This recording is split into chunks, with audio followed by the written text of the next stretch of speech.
네, 앉으시고 시작하겠습니다. 네, 시작합니다. 지방 방송 꺼주시고, 자, 서울 방송으로 넘깁니다.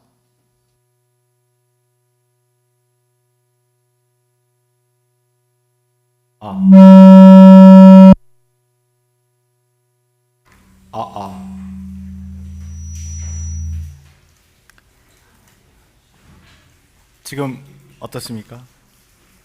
괜찮습니까? 예, 그러면 두 번째 교회, 우리 서문화 교회로 가겠습니다. 2장 8절부터 11절인데요. 이것도 한번 같이 읽어보도록 하겠습니다. 좀 울리네요. 예, 제가 먼저 읽겠습니다. 2장 8절. 서문화 교회의 심부름꾼에게 이렇게 써 보내라. 처음이며 마지막이요 죽으셨다가 살아나신 분이 이렇게 말씀하신다.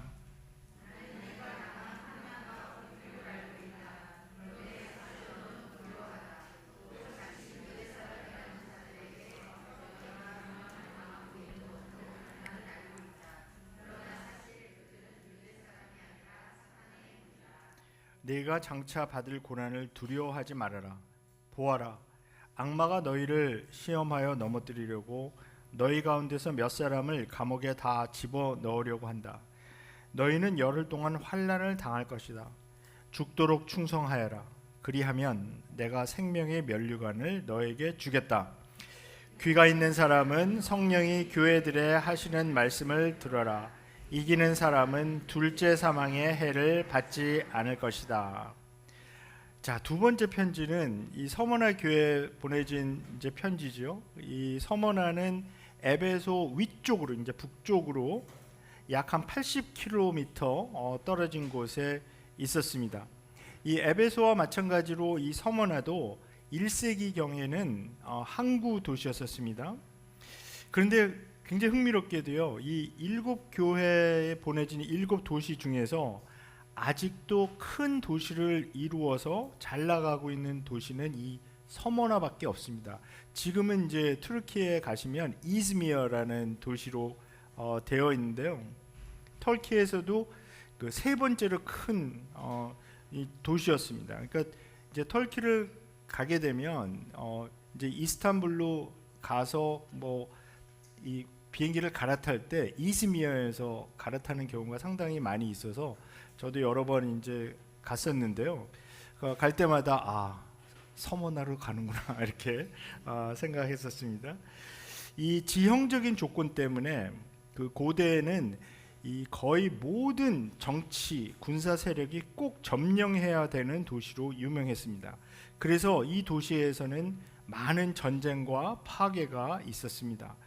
이 서기 전 6세기에 완전히 파괴되었다가 서기 전 3세기에 다시 이제 지어졌는데 그 유명한 알렉산더 대왕이 여기를 서기 전 290년도에 이제 점령을 하게 되면서 다시 재건을 하게 되었습니다. 그래서 이 그 그리스 제국의 어떤 모델 도시로 지으려고 했기 때문에 그 우리가 지난 시간에 보았던 에베소에 있었던 그 도서관보다도 더 큰 규모의 그 야외 극장, 그 반원형 극장, 그리고 그 에베소에 있었던 도서관보다도 더 큰 규모의 도서관을 지었습니다. 그런데 이 도서관에 엄청난 양의 그 책이 있었는데요. 한 가지 여담은 뭐냐면 그 1세기 경에 이제 그 이집트의 여왕 클레오파트라 있잖아요. 이 클레오파트라를 로마 제국의 그 유명한 장군이었던 마크 앤토니가 클레오파트라하고 사랑에 빠졌어요. 클레오파트라가 꼬신 거죠. 그래서 이 클레오파트라가 또 굉장한 그 문학적인 어떤 그 인문학적인 그 여왕이었잖아요. 그래서 그 클레오파트라의 그 환심을 사기 위해서 마크 앤토니가 이 서머나에 있었던 그 도서관에서 책 20만 권을 그 클레오파트라에게 선물한 적도 있습니다. 그 정도로 큰 그 도서관, 그 굉장한 도서관이 여기 있었는데요. 그래서 이 서머나를 고대에는 아시아의 꽃이라고 이제 불렸고요. 불렀고 그리고 아시아의 왕관이라고 부른 적도 있습니다. 그 고대 우리 문학에서 그리스 문학에서 가장 유명한 어떤 문인이죠. 호머가 태어난 곳이 바로 이 서머나입니다. 이 호머의 일리아드, 오디시 그 책을 지은 사람인데, 근데 우리에게 이제 중요한 것은 이 서머나 시가 유지했던 로마 제국과의 관계입니다. 이 서기전 2세기경에 이 로마 제국이 한니발 장군이 이끌던 카르타고 제국하고 이제 전쟁을 벌였거든요. 한니발 생각나시죠? 우리 옛날에 세계사 시간에 배웠는데, 근데 서머나는 여기서 정치적인 어떤 외교적인 그 결정을 내리는데 전적으로 로마 편에 서서 로마 제국을 지원을 했습니다. 그래서 결국은 이제 한니발이 이제 지죠. 그래서 이 서머나가 그때 결정을 잘했기 때문에 그 공을 인정받아서 이 서기 전 195년도에 로마 여신의 신전을 짓는 아시아의 첫 번째 도시가 되었고요. 나중에 서기 23년도, 그러니까 예수께서 이 땅에 계실 때 이 티베리우스 황제를 기념하는 신전을 지을 수 있는 영예를 이제 또 안게 되었습니다. 그리고 26년에는 템플 가디언, 그러니까 그 황제 신전을 수호하는 사람들이라는 그런 칭호를 받게 되었습니다. 그래서 이 제국의 이 신전을 계속 지을 수 있고 이거를 지키는 영예를 받았기 때문에 1세기경에 굉장히 융성한 그 도시가 되었거든요. 그래서 이제 그 서기전 6세기에서 3세기 동안은 이 도시가 굉장히 300년 동안 폐허가 되었던 것을 기억하는 한 시인이 서머나를 가리켜서 뭐라고 그랬냐면 죽었다가 다시 살아난 도시다. 자, 2장 8절에 오늘 그 본문에 보시면 죽으셨다가 다시 살아나신 분으로 그리스도를 표현하는 이유가 여기에 있습니다. 이것은 서머나의 역사를 가리키면서 또한 십자가에 못 박혀 죽었다가 다시 부활하신 예수님을 또한 가리키는 그 이중 은유로 여기서 사용하고 있습니다. 또 진정으로 죽었다가 정말 다시 살아나신 분은 예수님밖에 없고 처음이며 마지막인 분도 예수님밖에 없습니다. 자, 여기에 이 서머나의 상황과 굉장히 밀접한 관계가 있으면서 이 에베소하고 서머나는 항상 그 경쟁 관계가 있었거든요. 그러니까 에베소가 인구나 어떤 재정 면에서는 가장 큰 도시였었지만은 서머나 이 시가 갖고 있었던 그 자부심, 프라이드는 뭐냐면 우리는 가장 예술적이고 가장 아름다운 건축물이 많이 있고 그리고 우리에게는 호머가 있다. 가장 유명한 문인, 우리나라 사람들 노벨 문학상을 받은 한강이 있다. 뭐 이렇게 얘기하는 것처럼 사실 이 호머가 쓴 이 그 일리아드, 오디세이 이거는 아직도 그 뭐라 그럴까요? 그 어떤 그 문명을 일으킨 그런 대단한 문학 작품으로 이제 표현되고 있잖아요. 그러니까 이런 프라이드가 굉장히 있었습니다. 또 이곳은 고대의 그 과학과 의학의 중심지, 그리고 가장 맛있는 포도주를 생산하는 곳이, 그래서 이런 도시라는 굉장한 자부심이 있었어요. 그래서 이 서머나는 우리가 처음이다. 그러니까 the first of the cities. 그러니까 처음이다. 그러니까 에베소와 버가모의 에베소 서머나 이 버가모가 사실 굉장히 계속 경쟁 관계에 있었는데, 근데 우리가 장자 도시다. 뭐 한국 분들 보면 우리가 장자 교단이다 이렇게 주장하시는 분들 많. 우리가 장자 교회다 이런 이런 자랑을 하는 경향이 있는데, 이 서머나가 우리는 아시아의 면류관, 우리는 아시아의 꽃, 우리의 왕관이다 이런 주장을 하는 그런 자부심이 있던 그런 도시였었습니다. 그러나 처음이며 마지막인 분은 예수님밖에 없습니다. 이 서머나가 다시 재건될 수 있고 부활했던 것은 철저하게 로마의 공으로 생각이 되었습니다. 그래서 이 로마 제국의 혜택을 가장 많이 받은 도시가 이 서머나고요.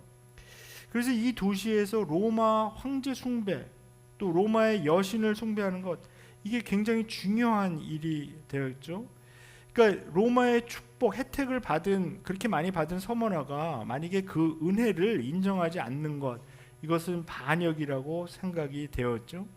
근데 이 서머나에 있었던 그 많은 아름다운 건축물, 그리고 웅장한 건축물, 이 신전들, 이것들은 서머나를 이렇게 잘 살게 만들어주고 부활시켜준 그 공이 누구에게 있는가 하는 이 시각적으로 주는 상징적인 메시지입니다.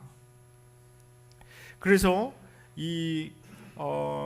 제가 아까 말씀드렸듯이 이제 그 고대 그리스의 도시들은 이제 언덕 밑에다가 도시를 짓고 그 언덕을 이제 보통 아크로폴리스라고 졌는데, 이 서머나의 아크로폴리스에도 그 서머나를 지켜주는 그 신의 신전이 있었습니다.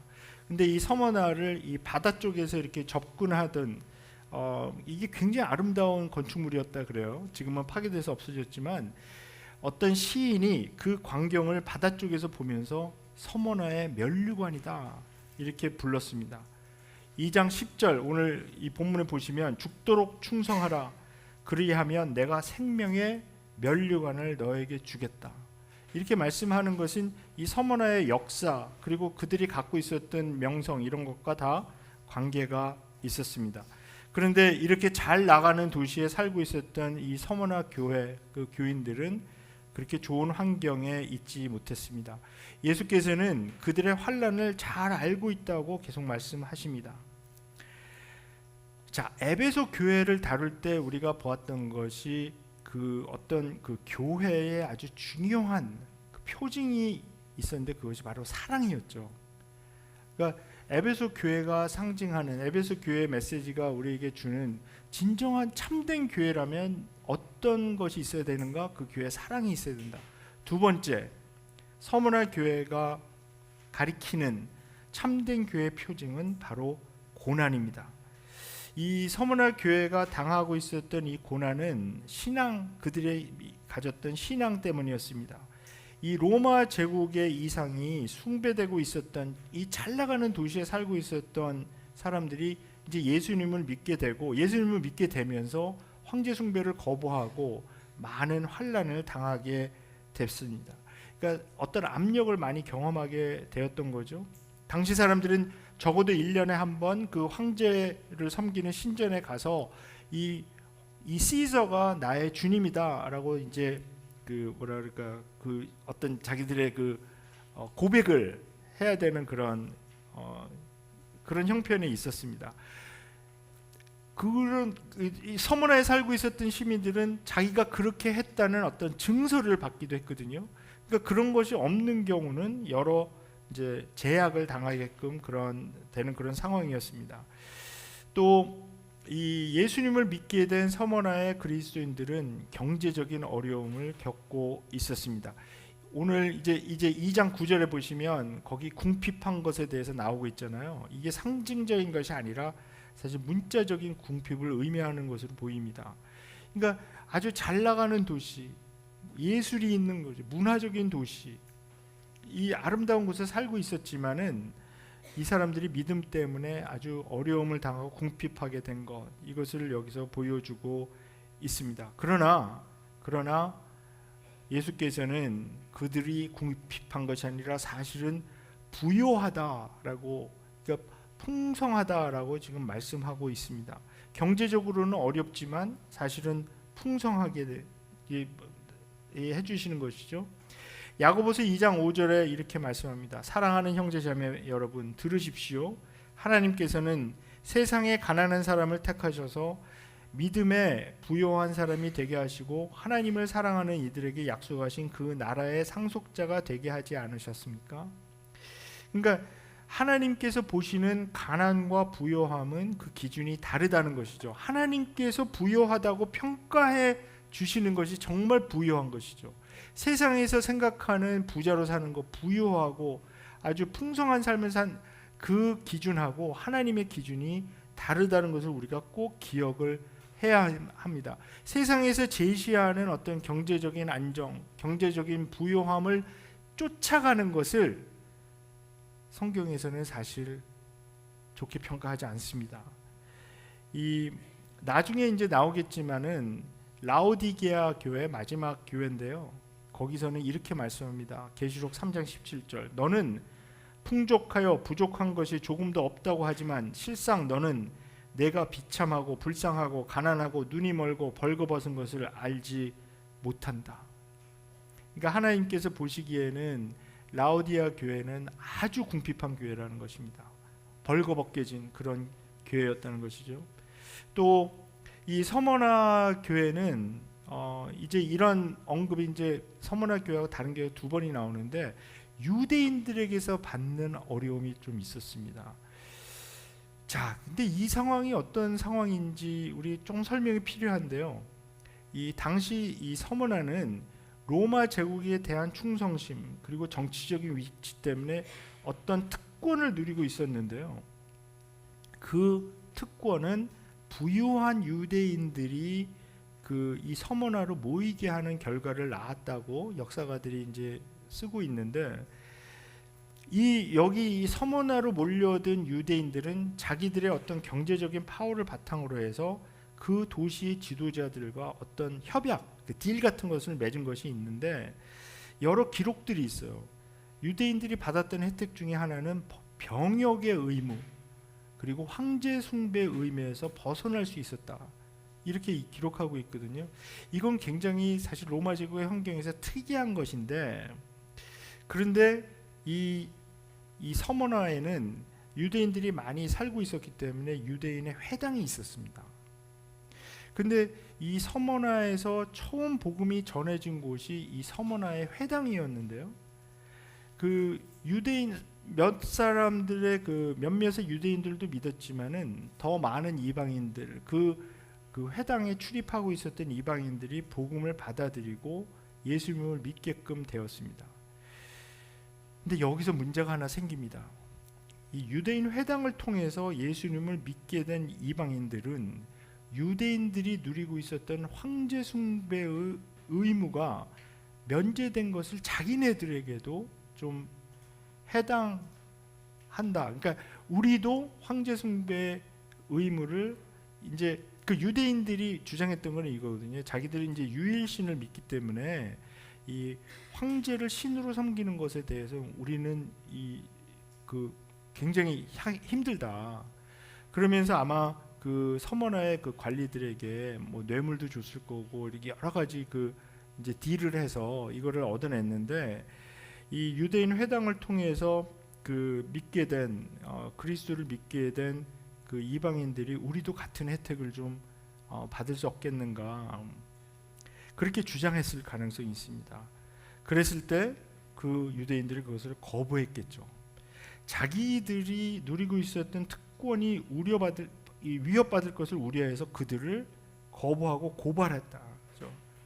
그래서 여기서 예수께서 그들이 누리고 있는 그 특권에 대해서 그들은 사실 우리 새 번역에서는 이제 사탄의 무리다 이렇게 번역을 했지만 이제 개역 개정이 좀 더 문자적으로 번역을 했는데요. 그들은 사탄의 회당이다 이렇게 하나님을 섬기는 회당이 아니라 그러니까 이 서머나에 있는 그리스도인들을 박해하고 있었던 유대인들에 대해서 사실 굉장히 강력한 그런 말씀을 여기서 주고 있습니다. 그래서 사탄의 회당이다. 이 문제가 굉장히 심각했기 때문에 이러한 굉장히 극단적인 언어를 여기서 사용하고 있는데요. 자, 서머나 교회가 겪고 있었던 여러 환난과 궁핍. 근데 자세히 보시면 이 서머나 교회에는 사실 책망이 없습니다.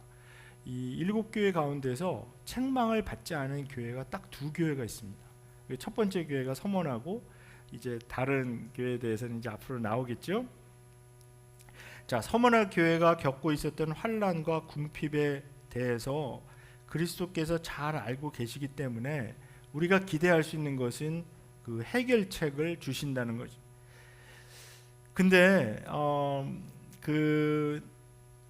이 7교회 보내진 메시지 중에서 또 그 가장 짧은 편지가 사실 서머나 교회에 보내진 지금 우리가 보고 있는 이 편지입니다. 두아디라 교회에 보낸 편지가 이제 가장 긴 거고요. 그리고 이제 책망받지 않은 교회는 서머나 교회하고 또 어디겠습니까? 빌라델비아 교회 2개죠. 예, 근데 이거를 말씀드려도 자꾸 잊어버리시더라고요. 그래서 제가 반복해서 말씀드리겠습니다. 자, 예수님은 그러면 이렇게 환난과 궁핍을 겪고 있었던 서머나 교회에 어떤 해결책을 내놓으실까요? 교회 사정을 너무나 잘 알고 계시는 그리스도께서 어떤 메시지를, 어떤 해결책을 내놓으실까요? 자, 10절부터 그 상황에 대한 그리스도의 메시지가 있습니다. 먼저 장차 어떤 일이 있을 것인가를 말씀하시고 그러나 두려워하지 말라고 하십니다. 그런데 이 위로를 한번 잘 보시기 바랍니다. 장차 받을 고난을 두려워하지 말아라. 이 위로가 좀 위로가 되세요? 그러니까 우리가 원하는 그 위로는 이런 거죠. 지금 너희가 받는 이 환난과 궁핍 내가 잘 안다. 그러니까 환난과 궁핍 내가 그치게 해주겠다. 편안하게 더 이상 환난 받지 않고 편안하게 해주고 그리고 궁핍에서 벗어나서 부유하게 해주겠다. 그러니까 이거죠. 장차 올 고난이 있으니까 두려워하지 말라고 그렇게 말씀하시지 마시고 그냥 고난이 안 오게 해주세요. 이게 우리 원하는 게 아닐까요? 그냥 고난이 올 거를 아시면은 그거를 막아주세요, 주님. 그리고 또 보니까 마귀가 몇 사람을 이제 감옥에도 넣어서 믿음을 시험하려고 한다고 말씀해 주시는데 그냥 그 일이 안 일어나게 해주시면 되잖아요. 감옥에 안 가게 해주시면 그냥 되는데, 근데 오늘 본문에 이제 나와 있는 이 메시지는 그게 아니고요. 여기에 아무리 눈을 씻고 찾아봐도 예수님이 당신의 삶을 위해 아주 멋진 계획을 갖고 계십니다. 모든 일이 다 잘 될 거예요. 그런 메시지 여기 보이지 않습니다. 이 메시지를 잘 이해하기 위해서는요, 이 계시록 전체에 흐르고 있는 아주 중요한 관점을 우리가 이해해야 되는데, 이 계시록의 메시지는 보이는 게 다가 아니다. 그러니까 보이는 현상들이 다가 아니라 그 뒤에 숨겨진 영적인 현실이 있다라는 것이죠. 근데 그것을 이제 백견해서 언베일해서 보여주니까 묵시록, 계시록이 되는 거죠. 땅의 관점에서 보면 그들이 궁핍하지만 하늘의 관점에서 보면 그들은 부유한 것입니다. 땅의 관점에서 보면 그들에게 환난과 고난이 있지만 그것은 전혀 두려워할 것이 아니고 견뎌내야 할 것이다.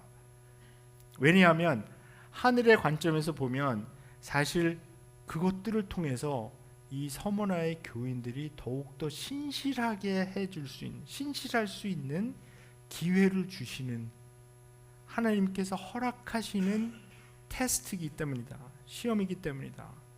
그리고 그 테스트를 통과한 사람들에게는 생명의 면류관이 주어진다라는 약속, 그것을 받는 게 낫지 땅에서 일어나는 여러 환난과 고난 그것을 그냥 피하게 해서 그냥 미성숙한 교인으로 남아있는 것, 신실치 못한 교인으로 남겨진 것, 그거보다, 그러니까 이거를 그냥 우리가 그 이성적으로 잘 생각해 보시면 환난을 겪으면서 또 지금 땅의 관점에서 보면 굉장히 궁핍한 그런 상황을 겪으면서 오히려 그들의 영적으로 더 건강해지고 영적으로 더 성숙해지고 하나님께서 주신 마련하신 생명의 면류관을 받는 것이 더 나은 거지, 앞으로 다가올 환난을 하나님께서 다 제거해 주시고 그리고 지금 땅에서 궁핍하게 사는 대신 땅의 관점으로 보았을 때 더 부유하게 살게 해주는 그런 복,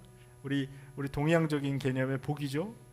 그런 복을 받으면서 살고 그러나 영적으로는 계속해서 더 미성숙해지고 그냥 미성숙한 상태로 남아있고 신실치 못한 그런 상태로 남아있는 거, 이 두 가지 중에 뭐를 택할 것인가? 인간적으로 생각하면 이쪽이 낫겠죠. 고난받는 거 좋아하는 사람이 어디 있습니까? 궁핍하게 사는 거 좋아하는 사람 아무도 없죠. 그냥 부유하게 살면서 고난도 없고 건강하고 모든 게 다 형통하고 잘 살게 되는 거, 사실 우리 대부분의 사람들이 이런 삶을 원하고 있지 않습니까? 어떤 사람들은 대놓고 얘기합니다. 내가 하나님을 믿는 이유가 그냥 다 잘 되기 위해서 믿는 거지, 내가 고난받기 위해서 하나님을 믿는다? 이거는 나로서는 좀 힘들다, 이렇게 생각하시는 분들이 많이 있잖아요. 근데 여기 서머나 교회에 주시는 이 메시지에는 사실 우리가 참 받아들이기 힘든 그런 메시지가 여기 들어가 있습니다. 땅의 관점에서 보면 궁핍하지만 그러나 하늘의 관점에서 보면 그들은 이미 부유한 사람들입니다. 땅의 관점에서 보면 그들에게 환난과 고난이 있지만 그러나 하늘의 관점에서 보면 그것은 사실 그들에게 주어진 복이라는 것입니다. 그래서 여기 이 서머나 교회에 주시는 이 메시지가 굉장히 받아들이기 어려운 메시지가 되는 것입니다. 이 서머나 교인들이 당하고 있는 환난과 고난과 궁핍의 영적인 현실을 알게 된다면 우리는 예수님의 이 해결책을 이해하게 됩니다. 예수님의 해결책은 그들을 그 어려움에서 당장 끄집어내는 것이 아니고요, 오히려 그런 환난과 어려움 속에 그냥 놔두심으로 인해서, 그러니까 여기서는 열흘 동안 환난을 당할 것이라 말씀하시잖아요. 이 열흘 동안이라는 말은 문자적으로 딱 열흘 동안만 힘들다가 끝난다 그런 의미가 아니고 제한된 시간. 그러니까 여기서 하나님의 그 약속은 환난과 궁핍과 어려운 일들이 있을 거지만 그러나 하나님의 주권하에서 딱 제한되고 정해진 기간 동안 그런 일이 있을 것이다. 그러니까 그 기간 동안 참고 견디고 오히려 영적으로 더 성숙해지는 기회를 받은 것이니까 감사해라, 이런 말씀을 하는 거거든요.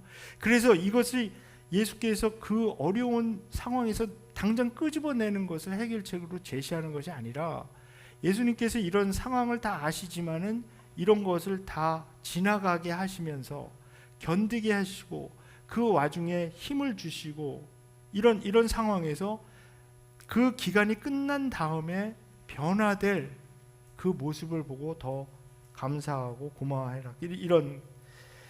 그래서 서머나 교회가 당하는 환난은 이 하나님 나라가 이 그리스도의 그 제자의 삶에 하나님의 다스림이 올 때 일어날 수밖에 없는 어떤 그 충돌, 그 삶이 변화되기 위해서 우리가 경험해야 되고 겪어야 되는 그런 어떤 일들에 관한 것입니다.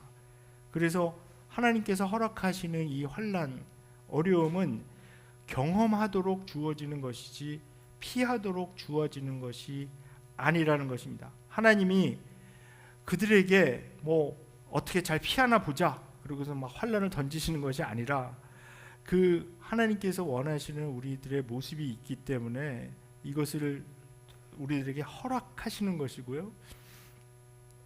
자, 하나님께서 우리에게 그래서 여기서 이 본문에서 요구하시는 것은 우리의 충성, 그러니까 신실함입니다. 우리에게 일어나는 일들의 영적인 의미를 알아차릴 수 있는 영적인 눈, 영적인 관점이 우리에게 가장 시급한 것입니다. 우리의 삶에서 우리는 하나님의 나라와 그의 의를 먼저 구할 수 있는 용기와 지혜를 갖기 원합니다. 항상 무엇을 먹을까, 무엇을 마실까, 무엇을 입을까 걱정하지 말라고 주님께서 말씀하시고요. 하늘의 아버지께서는 이 모든 것이 우리에게 필요하다는 것을 아시는 분이기 때문에 우리가 먼저 해야 할 일은 하나님의 나라와 하나님의 의를 구하는 것이다. 그렇게 하면 약속이 있습니다. 이 모든 것을 너희에게 더하여 주실 것이다. 그러니까 주님께서 우리가 당하고 있는 형편, 지금 현실, 어려움, 고난 다 아신다는 것이죠. 사실 이 성도들하고 그 삶에 대해서 대화를 나눠보면 참 어려움이 많이 있죠. 그죠? 저는 미국에서 계속 이제 많이 오래 살았지만 미국에서 이민 와서 사시는 분들의 그 어려움, 그 힘든 것 이런 게 다 있죠. 정말 여러 그 개인마다 다 스토리들이 있거든요. 여기 하노이에 와 계시는 분들의 스토리는 제가 뭐 여기 아시는 분 거의 없지만은 다 자기 나름대로의 스토리가 있지 않습니까? 근데 주님께서 우리의 어려움, 우리의 고난 다 아신다는 것이죠. 그러나 주님의 해결책은 그 어려움들, 그 고난 이거를 끄집어내서, 그러니까 한마디로 이게 그러니까 그 신학적으로 생각하면 그 탈출주의가 절대 아니거든요. 성경에서 보여주는 거는 하나님께서 항상 우리에게 이끌어 주시는 그 해결책은 그 어려움에서 당장 끄집어내서 그걸 확 해결해 주시는 그게 아니라, 사실 우리가 기도 제목을 놓고 이렇게 기도할 때 보면 그런 것을 기도할 때가 굉장히 많이 있잖아요. 이 어려움, 이 환난 빨리 끝나게 해주세요. 그건 인간적인 거니까 하나님도 충분히 이해하시리라고 생각을 합니다. 그런데 우리의 기도 제목을 그렇게 올려드릴 때 어떤 경우에는 그 기도 제목이 응답을 안 주시는 것 같은 느낌이 받을 때가 굉장히 많이 있지 않습니까? 하나님이 우리를 사랑하지 않고 우리의 사정을 모르기 때문에 그냥 놔두시는 것이 아니라, 이 서머나 교회에 주시는 메시지를 근거로 생각해 보면 하나님께서 다 뜻이 있고 계획이 있기 때문에 그렇게 놔두시는 것이니까, 그런 환난과 고난 가운데서 우리가 막 우울해지고 막 절망할 필요가 절대 없다는 거죠. 분명히 세상 문화가 정의하는 행복이 있습니다. 이 문화가 우리에게 행복이라는 기준을 만들어 놓았습니다. 행복해질 수 있는 상태를 만들어 놓았습니다. 고통이 없고 어려움이 없고 문제가 없는 상태를 행복이라고 이 문화는 계속 우리를 브레인워시하고 있습니다. 이 고난을 불행과 동의어로 착각하게 만들어 놓고 있습니다. 그래서 어떤 어려움이 오고 고난이 왔을 때 우리는 우리가 불행해졌다라고 속기 쉽습니다. 그리고 그 고난을 제거해야만 우리가 행복해질 수 있을 거라고 굳게 믿고 살아가게 됩니다. 그러나 그것은 속는 것입니다. 오히려 성경은 고난이 올 때 우리가 기뻐하고 자랑할 수 있다라고 말합니다. 하나님이 내가 고난받을 자격이 있다고 인정해 주었다는 기쁨과 자랑입니다. 이 고난이 다 지나고 나서 변화될 우리의 모습을 기대하는 기쁨과 자랑입니다. 우리의 행복은 고난이 제거될 때가 아니라 오히려 그 고난 중에 주님과 동행하고 주님을 더 신뢰하고 의지하며 성숙해지는 것, 그것이 바로 우리의 행복과 기쁨입니다. 이 서머나 교회는 책망받지 않았다고 말씀을 드렸는데요. 그렇기 때문에 사실 주님께서 이 서머나 교회를 얼마나 귀하게 생각하셨겠습니까? 그러니까 에베소 교회나 다른 5교회가 받았던 그런 그 책망을 받지 않고 이 서머나 교회 정말 아주 소중한 그런 존재였었습니다. 근데 이 서머나 교회가 겪고 있는 어려움과 그 고난, 환난, 궁핍, 이것에 대해서 예수께서 그냥 고난 다 없애주시고 서머나 교회에게 그냥 물질적인 막 복을 내려서 잘 살게 만들어 주시지 않았다는 것입니다. 거기에 아주 중요한 포인트가 여기 있습니다. 그래서 죽도록 충성하라. 그러면 너에게 생명의 면류관을 주겠다. 이렇게 말씀을 합니다. 이 C.S. 루이스가 말했던 아주 중요한 말씀이 있죠. 그 고난은 하나님께서 우리에게 말씀하시는 확성기다.